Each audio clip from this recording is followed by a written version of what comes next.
Roman Reigns versus Brock Lesnar के बीच होने वाले समरस्लैम मैच और money in the bank pay per view से रिलेटेड कुछ बड़ा निकलकर सामने आ रहा है। अब जिसके बारे में बात करने वाला हूं वो अगर दिख जाए ना तो वाकई फैंस के लिए बड़ा सरप्राइज और शॉकिंग थिंग्स होगी।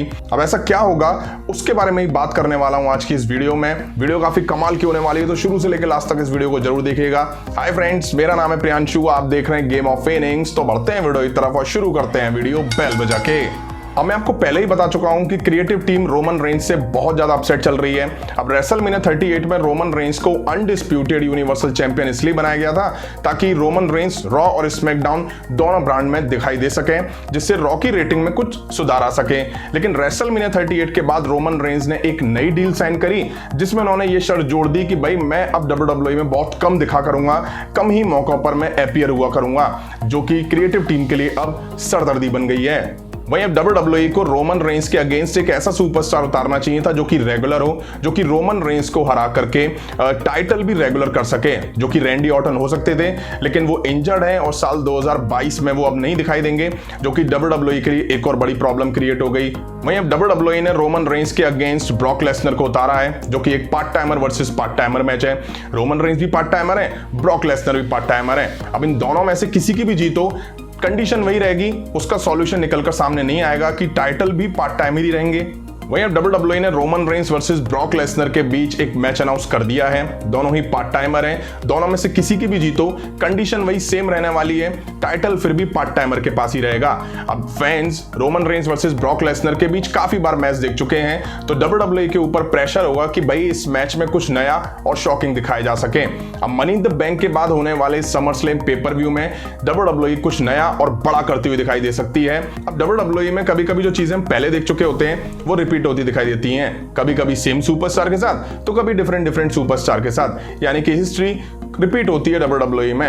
अब मैं कुछ बताऊं उससे पहले आप सभी को फ्लैशबैक में लेके जाना चाहता हूं।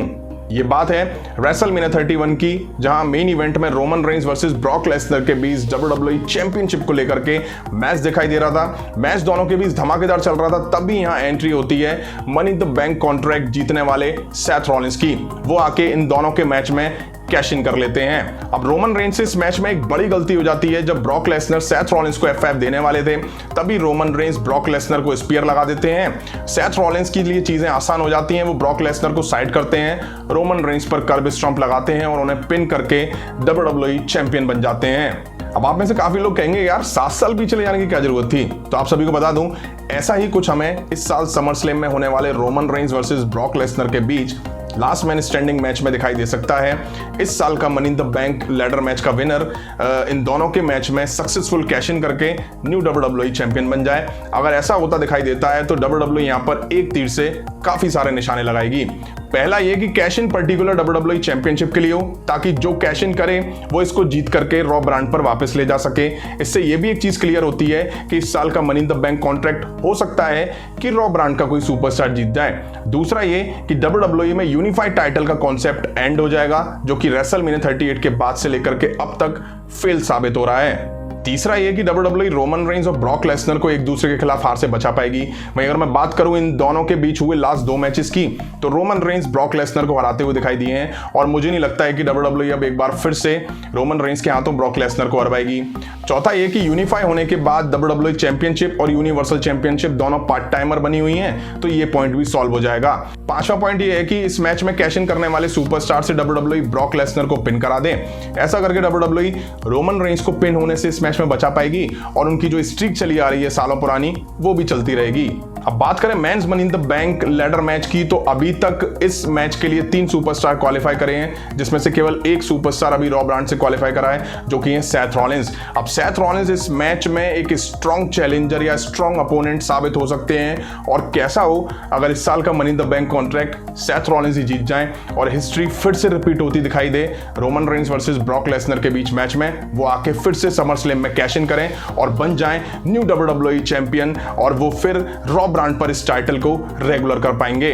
अब आप सभी को बता दूं ये मेरी खुद की प्रेडिक्शन है, ये मैंने खुद से प्रेडिक्ट करी है। जो कुछ स्मैकडाउन के एपिसोड में दिखा, जैसे ब्रॉक लेसनर का रिटर्न रोमन रेंस के अगेंस्ट हुआ, फिर से WWE ने Roman Reigns versus Brock Lesnar के बीच मैच बुक करा है, Seth Rollins money in the bank ladder match में दिखने वाले हैं, तो उसके बेसिस पे मैंने ये प्रेडिक्ट करा है। अब आपको कैसा लगता है कि अगर ऐसा होता हुआ दिखाई दे जाए, रेसलमेनिया 31 में जो कुछ हुआ था वो समर स्लैम में होता दिख जाए, तो कैसा होगा समर स्लैम पेपर व्यू का मजा? कमेंट करके जरूर बताइएगा। अभी की वीडियो में इतना ही। पसंद आए तो लाइक और शेयर करें, और इस तरह की इंटरेस्टिंग अपडेट्स के लिए चैनल को सब्सक्राइब करें, बेल आइकन को प्रेस करें। मिलता हूं नेक्स्ट वीडियो में। Thank you.